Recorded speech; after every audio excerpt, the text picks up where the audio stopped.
Hi everyone, so I started out today's vlog in Toyama. Now if you haven't seen, my last two videos were about my time in Toyama. I'll link one of them up here and then I'll link them both in the description box down below. But yeah, I started out there. I had a full day the day before, and when I got back to the room I was very tired, but I knew I needed to leave for Tokyo in the morning, so I packed everything up as best I could and laid out my clothes, and I was so grateful that I did that when I slept through my alarms and woke up with 10 minutes till checkout, and then madly just ran everywhere, like throw on the clothes, brushed my teeth, threw everything into the bag, and downstairs to the desk. I think I was 5 minutes late. They didn't bat an eyelid. It was amazing, but not how I had ideally thought I was going to start my day. So there wasn't any footage for an opener till I got downstairs and decided to get myself some breakfast with this awesome little drink here. It was like Sakura something other, like there was so many cherry blossom themed food and drink items around because it was cherry blossom season when I visited. I also got this pastry from the bakery that was downstairs as well, and I sat there and ate my breakfast. And a lot of restaurants and cafes in Japan that I came across had like a bar type area where if you were alone you could just sit down and be in a line of people that were just eating alone.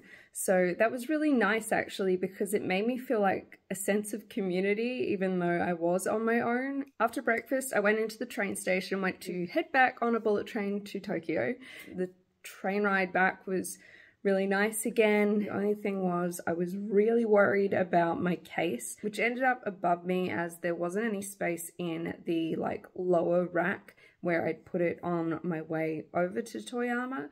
So it ended up there and it was like quite heavy. Managed to get it up there and like half of it was hanging over the edge and I was just kind of freaking out. But I did look along and I saw like another one a bit further down that it was the same deal. It looked pretty secure, but I was stressed. I was like, please, please, please do not fall down. But yeah, anyway, luck was on my side. It did not. It stayed up there and my stressing was for nothing. So I also just want to take a moment to touch on something about me traveling around. So I was still in the middle of like a Crohn's flare and B6 toxicity flare, and my energy levels were very variant, and I often needed to like rely on lifts to get around these massive staircases. I mean, I was there, I was doing my best, but sometimes my best needed a helping hand. And it really just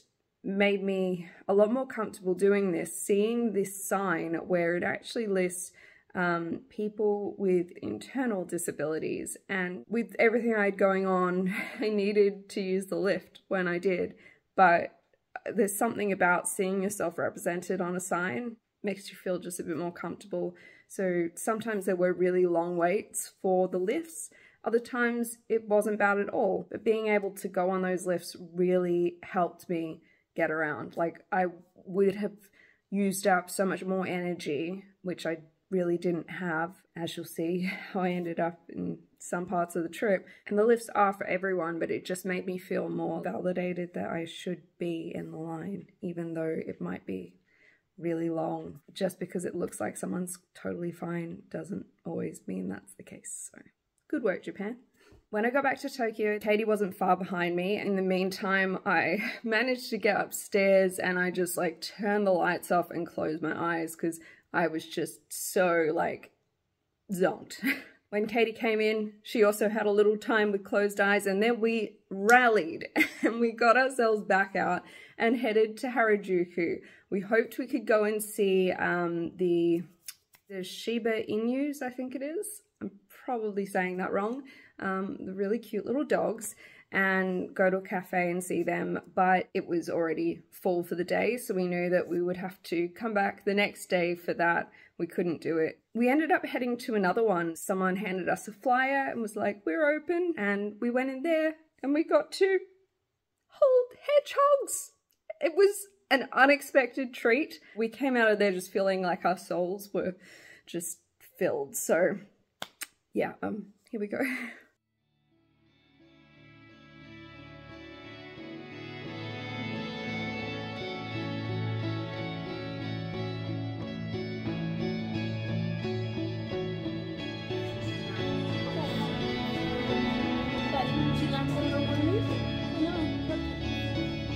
Oh no! Wait, I got it.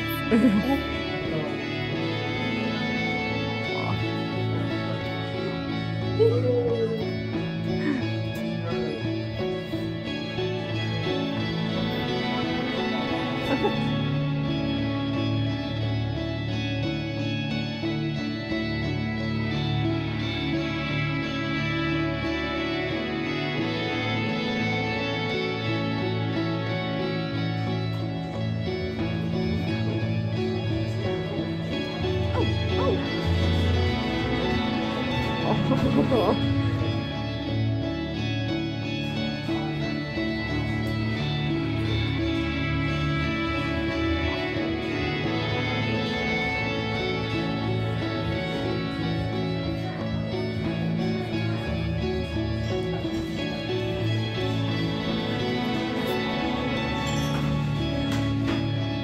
So after we visited Harajuku Zooland, we basically just did some shopping. We briefly went into this disgusting toilet there.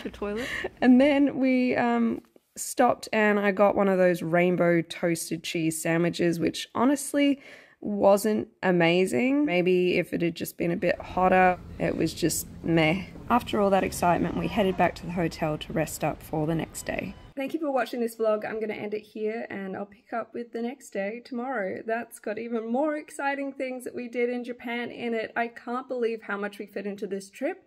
It was amazing. Highly recommend. But yeah, I hope you've liked it. Please give it a thumbs up if you did. Subscribe if you'd like to see more videos from me. I think there's about 20 odd days of my trip, so there's still a few to come and I will hopefully see you in the next one. Have a great day. Bye.